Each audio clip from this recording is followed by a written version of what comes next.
ამას არჩევნებს არ ვარქმევთ, არც ჩვენ და არც ისინი, ვინც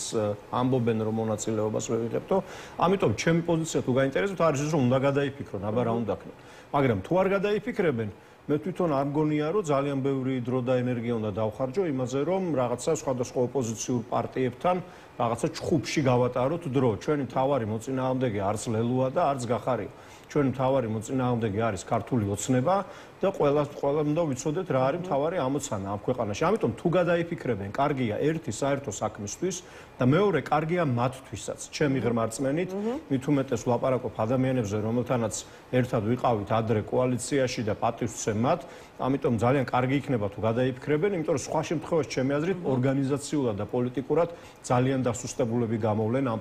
პროცესიდან თუ საერთოდ და ბოიკოტის მომხრეები ამ პროცესიდან არ გამოვლენ დასუსტებულები, იმიტომ რომ ეს შესაძლებელია იქცეს ურთიერთდამაზიანებელ პროცესად, ანუ თქვენ სულ ცოტა როდესაც ბოიკოტის რეჟიმში თუ პროტესტის გაძლიერების რეჟიმში, იმიტომ რომ თვითონ ბოიკოტიც როგორც ასე ვთქვათ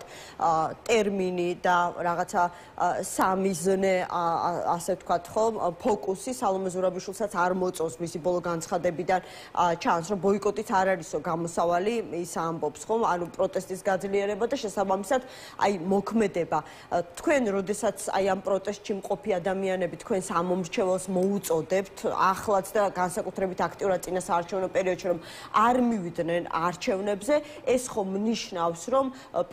პირდაპირ არა მაგრამ ირიბად აზიანებთ იმ პოლიტიკურ ძალებს ოპოზიციიდან რომლებიც მიიღებენ მონაწილეობას ამ არჩევნებში ანუ მათაც მოაკლდებათ რეალურად ამ მრჩეველი რომელიც შესაძლებელია პირდაპირ მათი ან რომელიმე კონკრეტული ოპოზიციური პარტიის მხარდამჭერი არ იყო მაგრამ ოცნებაზე გაბრაზებული აი ოცნების წინააღმდეგ აძლევს ხმას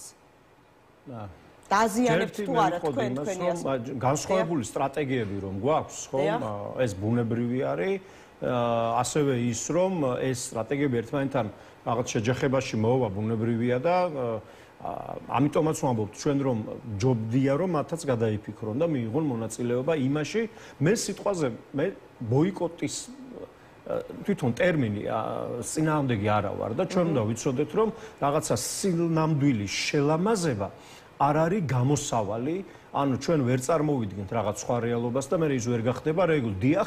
დიახ აი ამ სიყალბის ბოიკოტი მასში არ მონაწილეობა მე ძალიან მომწონს და მიმარჩნია მართებულ და სწორ გადაწყვეტილებად მაგრამ ამასთანავე მინდა ვთქვა რომ აი ეს რომ მე ამ პროცესში არ მივიღებ მონაწილეობას სულაც არ ნიშნავს იმას რომ სხვას არაფერს არ გავაკეთებთ